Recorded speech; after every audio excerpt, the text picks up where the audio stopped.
जय श्री राम बच्चों। और क्या हालचाल, सब बढ़िया हो? तो आज की इस वीडियो में हम पढ़ने वाले हैं क्रैमर्स रूल। ठीक है, इसके पहले हमने देखा था, इसके पहले की वीडियो में एक जो क्रैमर्स रूल का फर्स्ट पार्ट था, वहां पे हमने pair of linear equation in two variables को क्रैमर्स रूल से सॉल्व करना सीख लिया था।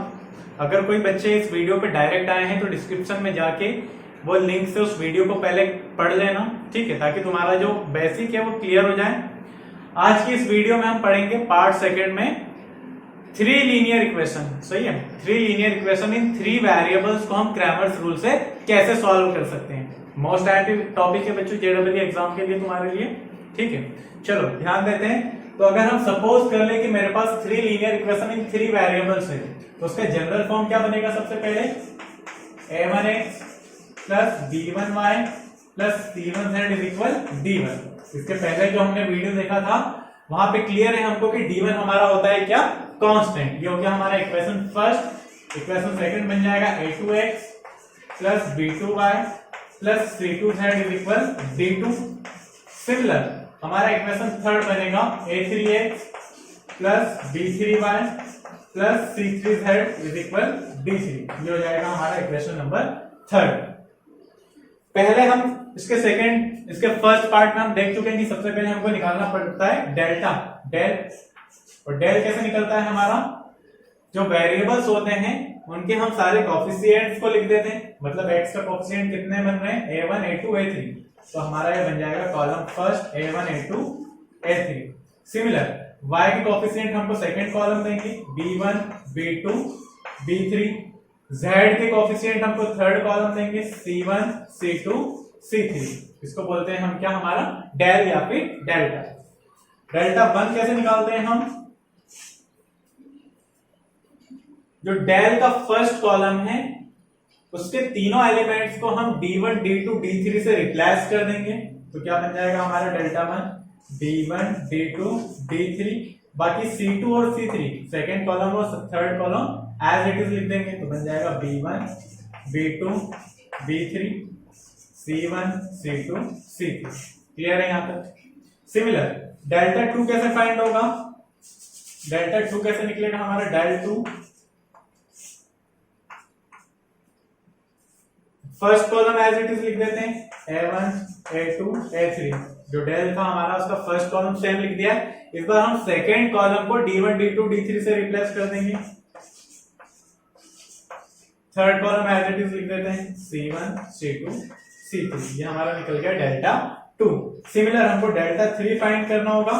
तो हम डेल के अंदर के फर्स्ट और सेकेंड कॉलम को एज इट इज लिख देते हैं a1 a2 a3 b1 b2 b3। और जो थर्ड कॉलम है लास्ट उसको d1 d2 d3 से रिप्लेस कर देंगे। क्लियर है यहां तक सभी को? अगर किसी को कुछ कंफ्यूजन होता है बेटा तो हम इसका एक लास्ट में पूरा क्लियर होने के बाद, है ना, टॉपिक खत्म होने के बाद इसका एक क्वेश्चन उठाएंगे जेडब्ल्यू का। उसको आप सॉल्व करेंगे तो तुम्हारे सारे डाउट्स एकदम क्लियर हो जाएंगे। ठीक है, अब अगर मैं लिखूं यहाँ पे बाय डेल्टा वन, ठीक है, तो डेल्टा वन कितना है हमारा? डेल्टा वन आ रहा है d1 d2 d3 b1 d2 d3 c1 c2 c3। ठीक है, by equation first second and third, by equation first second and third. जो d1 की वैल्यू है वो किसके इक्वल आ रही है? a1x plus b1y plus c1z के। d2 की वैल्यू आ रही है a2x plus b2y plus c2z के इक्वल। एंड d3 की वैल्यू इज इक्वल आ रही है a3x plus b3y plus c3z। यहां पे हम रख देते हैं वैल्यू। हमारा डेल्टा वन कितना बन जाएगा? फर्स्ट कॉलम बनेगा a1x plus b1y plus c1z a2x, अच्छा यहाँ x लगा दें, a2x plus b2y plus c2z a3x plus b3y plus c3z। तुमको प्रूफ करके बता रहा हूं मैं कि इसमें x y z की वैल्यू कैसे निकलती है। ठीक है, डायरेक्ट फॉर्मूला याद करना है तुमको, क्योंकि मेरा सोचना ऐसा होता है कि किसी भी फॉर्मूले का अगर मैंने प्रूफ पढ़ लिया है तो वो फॉर्मूला याद करना इजी हो जाता है, क्योंकि मेरे को पता चल जाता है कि हाँ सच में जिसमें सुनाई बातें नहीं है, सच में फॉर्मूला बन रहा है। सही है। सेकेंड कॉलम बन जाएगा हमारा b1 B2 B3 C1 C2 C3। अब हम ऑपरेशन अप्लाई कर दें, क्या लिख देते हैं, अप्लाइंग, जब कॉलम 1 है हम कॉलम 1 को माइनस कर देते हैं कॉलम 2 के अंदर y से मल्टीप्लाई करके, तो y into C2 plus column 3 के अंदर z से मल्टीप्लाई करके z इंटू C3। तो क्या आएगा उससे, डेल्टा 1 कितना बनेगा हमारा, a1x plus b1y plus c1z। या फिर डायरेक्ट समझाता हूं मैं, समझना यहाँ पे ध्यान से, है ना। देखो कॉलम फर्स्ट को हम माइनस कर रहे हैं कॉलम सेकंड और कॉलम 3 के सम से, लेकिन कॉलम सेकंड के अंदर मैंने किससे मल्टीप्लाई करा है, y से, और कॉलम थर्ड के अंदर मल्टीप्लाई करा है z से।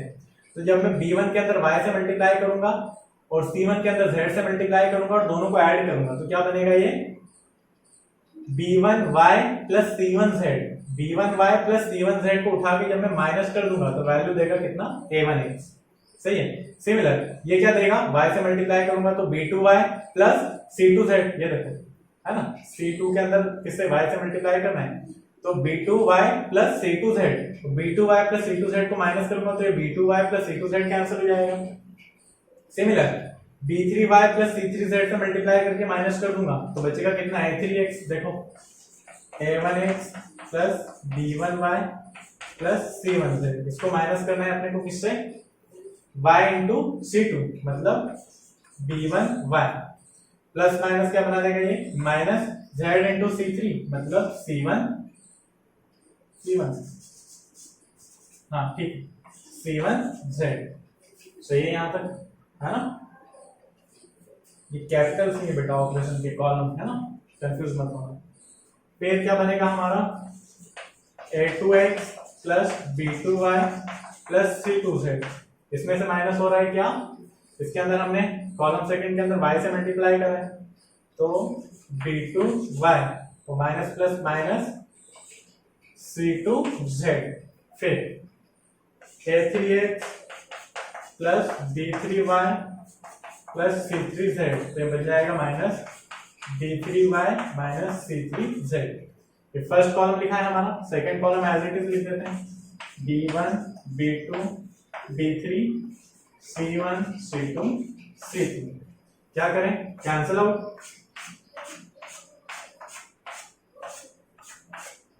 सही है। मतलब हमारा डेल्टा 1 कितना मिल रहा है, डेल्टा 1 कितना बन जाएगा हमारा,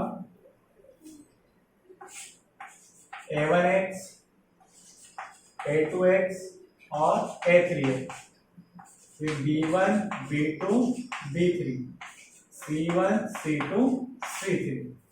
क्लियर है। यहाँ पर क्या करें, फर्स्ट कॉलम से x कॉमन निकाल दें, मतलब डेल्टा 1 इज इक्वल x और determinant a1 a2 a3 b1 b2 b3 c1 c2 c3।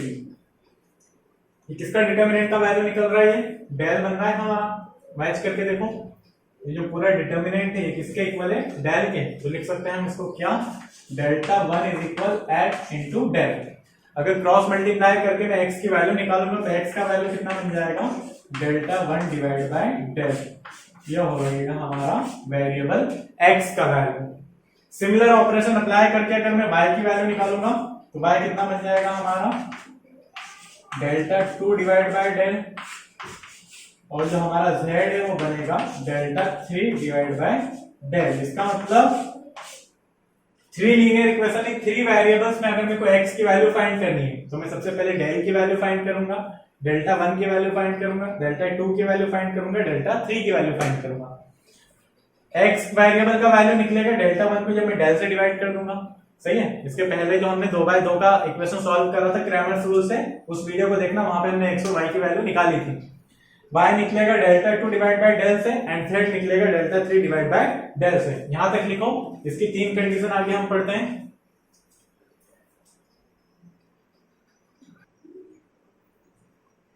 Nature of solution देख ले अब हम। नेचर ऑफ सॉल्यूशन का मतलब क्या होगा, हमने 10th में पढ़ा था, unique solution, no solution, infinite many solution. First condition लिखते हैं हम, केस फर्स्ट, ठीक है। केस फर्स्ट की कंडीशन क्या होगी कि जो अगर हमारा कंडीशन फर्स्ट लिख देता हूं सबसे पहले तो इसके अंदर दो कंडीशन होगी। कंडीशन फर्स्ट,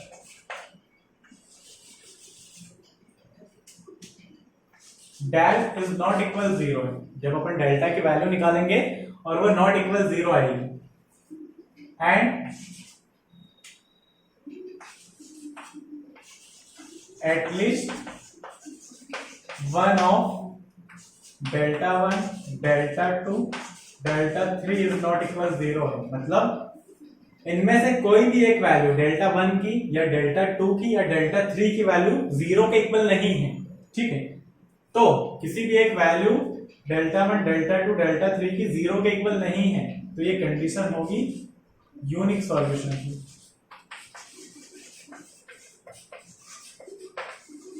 ठीक है, टेंथ में हमने पढ़ा था, इसी को बोलते हैं हम कंसिस्टेंस। कंसिस्टेंस सही है। इसी के अंदर कंडीशन सेकंड बनेगी,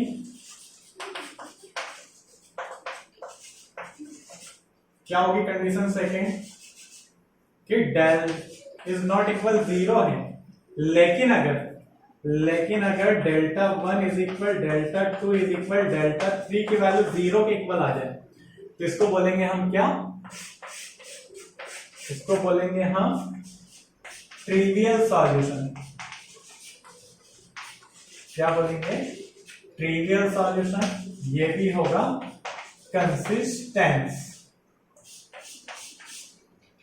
ठीक है, केस फर्स्ट हो गया, केस सेकंड समझना। केस सेकंड क्या होगा?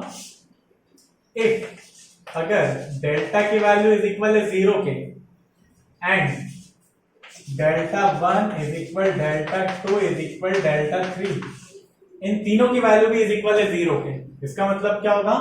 डेल मतलब क्या होता है? एक्स के लिए फॉर्मूला क्या था हमारा? X is equal delta one divide by del, y के लिए कितना था? Delta two divide by del, and z के लिए कितना था? Delta three divide by del.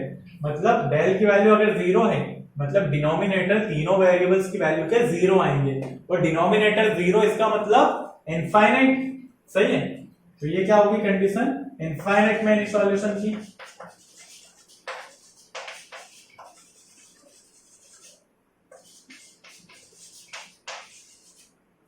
और इसको बोलेंगे हम कंसिस्टेंट। ग्राफ कैसा होगा? कोइंसिडेंट। यूनिक सॉल्यूशन में ग्राफ कैसा होगा? Intersecting lines. सेम है क्लास 10 का।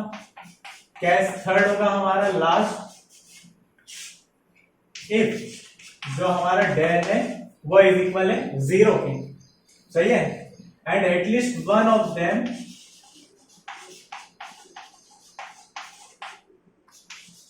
किसमें से? Delta one, delta to and delta three is not equal है जीरो। अगर डेल्टा हमारा जीरो के इक्वल आ रहा है और कोई भी एक वैल्यू, कोई भी एक, कम से कम एक, है ना, ज्यादा से ज्यादा दो तीनों की चलेगा, कोई भी एक delta one, delta two, delta three is not equal है जीरो के, किसी भी एक की वैल्यू जीरो के इक्वल नहीं आ रही है ना, तो ये कंडीशन होगी हमारी नो सॉल्यूशन। और नो सॉल्यूशन क्या होता है हमारी क्लास 10 के अकॉर्डिंग? इनकंसिस्टेंस। ठीक है, ये होगी हमारी सारी क्रैमर्स रूल की कंडीशन। स्क्रीनशॉट ले लो, और आगे बता दो मैं तुमको एक क्वेश्चन सॉल्व करके।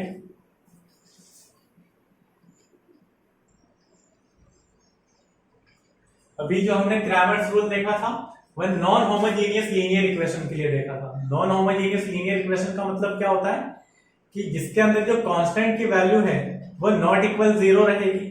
सही है, लेकिन हम क्रैमर्स रूल देख लेते हैं बेटा होमोजेनियस लीनियर इक्वेशन के लिए। होमोजेनियस लीनियर इक्वेशन क्या होगा? General form homogeneous linear equation का सेम वही रहेगा, a1x plus b1y plus c1z, लेकिन इस बार कांस्टेंट बन जाएगा हमारा जीरो। सही है, इसको बोलते हैं हम homogeneous linear equation. a2x plus b2y plus c2z is equal zero, ये होगा हमारा इक्वेशन नंबर सेकेंड।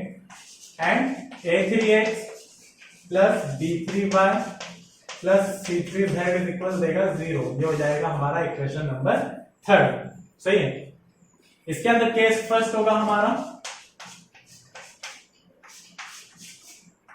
अगर ये कंडीशन दी हुई है, ठीक है, तो x, y और z की ऐसी क्या वैल्यू होगी जिसमें LHS RHS इक्वल हो। सही है। अगर मैं x is equal, y is equal, z is equal 0, अगर तीनों की वैल्यू 0 रख दूंगा तो क्या होगा, LHS भी 0 तीनों इक्वेशन में, RHS भी 0, मतलब LHS is equal RHS satisfy करेंगे इक्वेशन को। सही है। तो एक कंडीशन होगी क्या, अगर x, y, z और तीनों की वैल्यू क्या है 0 है, कि ये सॉल्यूशन होगा, तो हमारा पेयर क्या बन जाएगा 0 0 0। इसको बोलते हैं हम ट्रिवियल सॉल्यूशन। ठीक है। इस कंडीशन में जो डेल होगा हमारा वो इज नॉट इक्वल 0 निकलेगा।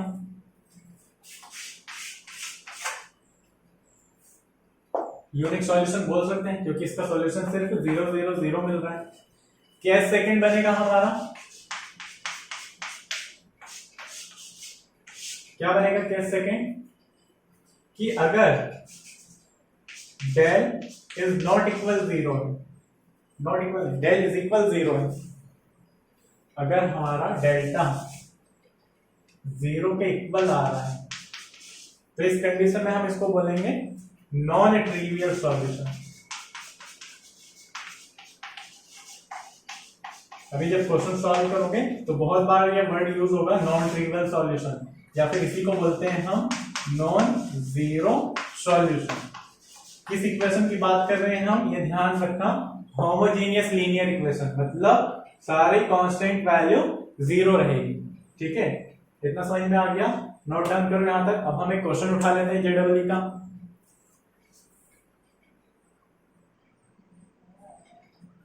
बहुत ही अच्छा क्वेश्चन है बेटा, ध्यान से समझना। जेडब्ल्यू एडवांस 2017 में पूछा हुआ है। ठीक है, ध्यान से समझना, एकदम पढ़ने में एकदम मजा आ जाएगा। For a real number alpha, ठीक है, किसी रियल नंबर अल्फा के लिए इफ द सिस्टम, ये जो इक्वेशन दिया हुआ है of linear equation has infinite many solution. ठीक है, ये जो सिस्टम दिया हुआ है लीनियर इक्वेशन का, किसी अल्फा रियल नंबर के लिए सिस्टम ऑफ इक्वेशन का क्या सॉल्यूशन होगा, इनफाइनाइट सॉल्यूशन। ठीक है, तो हमको फाइंड करना है कि 1 प्लस अल्फा स्क्वायर की वैल्यू क्या निकलेगी। जेडब्ल्यू एडवांस 2017 में आया हुआ है, समझेंगे ध्यान से। सबसे पहले तो हमको क्या कंडीशन दी हुई है, इनफाइनाइट मेनी सॉल्यूशन। अभी हमने देखा था कि इनफाइनाइट मेनी सॉल्यूशन के लिए क्या केस बन रहा था, डेल्टा इज इक्वल होता है 0, क्योंकि डेल्टा इज नॉट इक्वल 0 सिर्फ एक ही कंडीशन में होता है, यूनिक सॉल्यूशन। हमको बोला हुआ इनफाइनाइट मेनी सॉल्यूशन, मतलब हम डेल्टा रखेंगे 0। अब डेल्टा 0 रखने के पहले मेरे पास इक्वेशन होनी चाहिए, तो क्या करूं मैं, सबसे पहले इक्वेशन बना लूं। इस मैट्रिक्स का ऑर्डर कितना है, 3/3। इस मैट्रिक्स का ऑर्डर 3 रो 1 कॉलम। अब हमको पता है कि मैट्रिक्स का मल्टीप्लिकेशन कब पॉसिबल होता है, जब फर्स्ट मैट्रिक्स के अंदर number of column second matrix के अंदर नंबर ऑफ रो के इक्वल है। ठीक है, मल्टीप्लाई हो जाएगा। मल्टीप्लाई करने पे जो नया मैट्रिक्स बनेगा उसका ऑर्डर कितना आएगा, 3 रो 1 कॉलम, है ना, 3 रो 1 कॉलम, मतलब इक्वेशन बन जाएगी हमारी। क्या करूं, इसको मैं रोटेट कर दूं तो 1 का मल्टीप्लाई x से कितना देगा, x प्लस अल्फा का मल्टीप्लाई y से, तो alpha y plus alpha square का मल्टीप्लाई z से, तो अल्फा स्क्वायर z। अच्छा, दो मैट्रिसेस आपस में इक्वल हो रही है, तो इसके इक्वल में क्या मिल रहा है, 1। ये होगी हमारी equation number first. Similar equation बन जाएगी, अल्फा इंटू एक्स तो कितना देगा, alpha x plus 1 into y, तो y plus alpha into z, तो अल्फा जेड। इसके इक्वल दे रहा है -1 की। ये इक्वेशन नंबर सेकेंड हो रही है हमारी। Third equation, alpha square into x plus alpha into y plus 1 into z, तो मिलेगा जेड। ये इक्वल हो रहा है 1 के। ये बन गई हमारी तीनों इक्वेशन मिल गई। अब मेरे को क्या निकालना है, डेल निकालना है। डेल किसको बोलते हैं हम, एक्स वाई जेड के जो कोफिशिएंट्स दिए होते हैं, तो कितना बन रहा है यहाँ पे, एक्स के कोफिशिएंट क्या आ रहे हैं, 1 अल्फा स्क्वायर। कॉलम फर्स्ट मिल गया मेरे को, column second alpha 1 alpha and column third alpha square alpha और 1, अल्फा स्क्वायर अल्फा और 1। कंडीशन दी हुई है इनफाइनाइट मैनी सॉल्यूशन, मतलब डेल्टा की वैल्यू इज इक्वल रहेगी 0 के। सही है, क्या करूं यहां से डिटर्मिनेंट निकाल दूं, 1 से रिलेटेड कॉलम और रो कैंसिल, 1 का मल्टीप्लाई 1 में कितना देगा 1 minus alpha into alpha alpha square. सही है, क्या लगा दें माइनस अल्फा, ठीक है। इससे related column row cancel, alpha into 1 देगा alpha minus alpha into alpha square मिल जाएगा alpha cube plus alpha square, इससे रिलेटेड कॉलम और row cancel, alpha into alpha देगा हमको alpha square minus 1 into alpha देगा माइनस का अल्फा स्क्वायर और इज इक्वल में 0। अल्फा स्क्वायर से अल्फा स्क्वायर कैंसिल हो रहा है, वो क्वेश्चन पूरा 0 बन गया। यहां अंदर 1 से मल्टीप्लाई कर दूं तो कितना देगा 1 minus alpha square minus alpha square minus minus plus alpha की पावर 4 इज इक्वल 0। ठीक है, क्या करूं इसको मैं क्या लिख सकता हूं, अल्फा की power 4 minus minus 2 alpha square plus 1 is equal 0। इसको सॉल्व कैसे करूं, कुछ कॉमन निकल रहा था क्या, ठीक है। इसको सॉल्व करना, देखो समझो डायरेक्ट हो रही है वहां सॉल्व, इतना इतना आगे मत करो, इतना लेने का नाम ही मत। उसको क्या बन रहा है यहाँ 1 माइनस अल्फा स्क्वायर, अगर मैं यहाँ से एक और अल्फा कॉमन निकाल दूं तो अल्फा इंटू अल्फा स्क्वायर हो जाएगा, यहाँ बचेगा 1 माइनस अल्फा स्क्वायर और इज इक्वल में 0। 1 माइनस अल्फा स्क्वायर दोनों के पास आ रहा है, 1 माइनस अल्फा स्क्वायर कॉमन निकाल दो, बचेगा 1 माइनस अल्फा स्क्वायर। सही है, इज इक्वल में 0, मतलब 1 माइनस अल्फा स्क्वायर की पावर 2 और इज इक्वल में 0। इसका मतलब 1 minus alpha square is equal 0 के, उधर बचा दूं तो अल्फा स्क्वायर इज इक्वल आ गया 1 के। इसका मतलब क्या हो रहा है, क्या लिख सकता हूं मैं, alpha square is equal plus minus 1 का स्क्वायर, स्क्वायर से स्क्वायर कैंसिल कर दूंगा तो अल्फा की वैल्यू कितनी आ जाएगी प्लस माइनस 1। यहाँ पे हमको अल्फा की दो वैल्यूज मिल रही है, एक मिल रही है +1, एक मिल रही है -1। इतना नोट डाउन करो, आगे समझा रहा हूं। अब क्या करूं, सबसे पहले फॉर अल्फा इज इक्वल +1 है ना, अल्फा की वैल्यू +1 रख दो तीनों इक्वेशन में, तो हमारी इक्वेशन क्या बनेगी, x प्लस अल्फा मतलब 1 इंटू वाई कितना देगा y, अल्फा स्क्वायर 1 का स्क्वायर 1 इंटू z मतलब कितना मिल रहा है। सही है, यहां से x plus y plus z is equal -1, इधर अल्फा मतलब 1 का स्क्वायर कितना देगा 1 इंटू x कितना देगा x, अल्फा इंटू 1 मतलब अल्फा इंटू वाई मतलब 1 इंटू वाई तो y देगा प्लस z इज इक्वल 1। ये मिल गई हमारी तीनों इक्वेशन, फर्स्ट सेकंड थर्ड अब ये बन गई for according alpha is equal 1। सही है, अल्फा इज इक्वल 1 के अकॉर्डिंग। ठीक है, अब क्या करें, इसका अगर मैं डेल निकालूंगा है ना, इसका डेल निकालूंगा, डायरेक्ट समझा दूं, दिमाग खोल के बैठना, सारे कोएफिशिएंट्स 1 सारे कोएफिशिएंट्स 1 सारे कोएफिशिएंट 1 मतलब कितना आएगा डेल्टा 0 निकलेगा।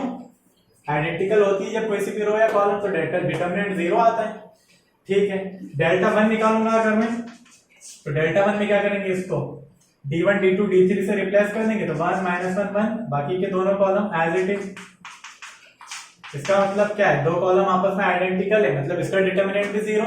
अगर मैं इसको कंप्लीटली सॉल्व करूंगा तो डेल्टा 2 भी 0 निकलेगा, क्योंकि कोई ना कोई सी दो आपस में कॉलम आइडेंटिकल होंगी।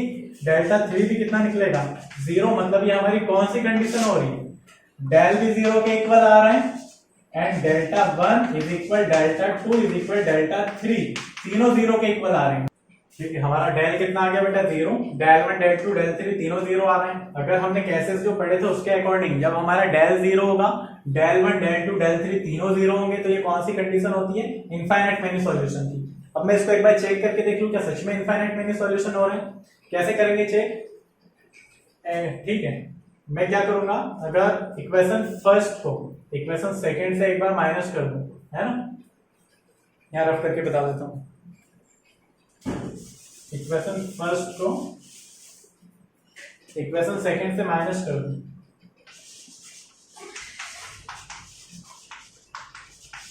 तो लेफ्ट हैंड से माइनस होगी, मतलब x इसे x से माइनस होगा ये वाला प्लस का y नीचे वाले y से और z माइनस होगा z से, इज इक्वल में 1 माइनस होगा इस माइनस से, तो माइनस माइनस प्लस 2 हो जाएगा। मतलब x से x कैंसिल, 0 ये 0 ये 0, मतलब 0 इज इक्वल कितना बन जाएगा 1 बनेगा, है ना। 0 इज इक्वल कितना बन जाएगा 2। तो 0 इज इक्वल 2 क्या हो सकता है, क्या ये पॉसिबल है? आया समझ में कि नहीं आया? क्या करा था मैंने, अल्फा की वैल्यू 1 रखी, ये सारी कंडीशन निकाली।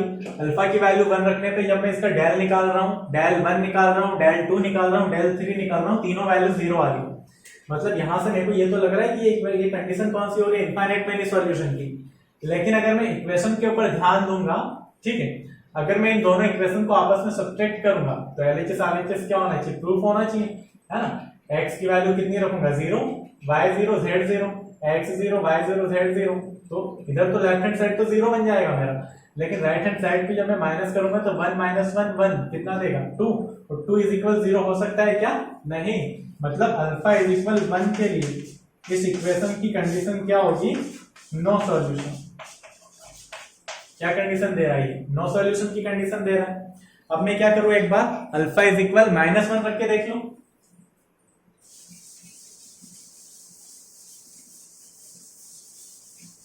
अल्फा इज इक्वल -1 रख के देख लूं, लिख देता हूं फॉर अल्फा इज इक्वल -1। समझो क्या मिलेगी इक्वेशन, x अल्फा की वैल्यू -1 है तो x as it is minus alpha हो जाएगा, और ये y प्लस z, है ना, और -1 का स्क्वायर पॉजिटिव 1 और 1 इंटू z कितना देगा 1, मतलब z मिल जाएगा।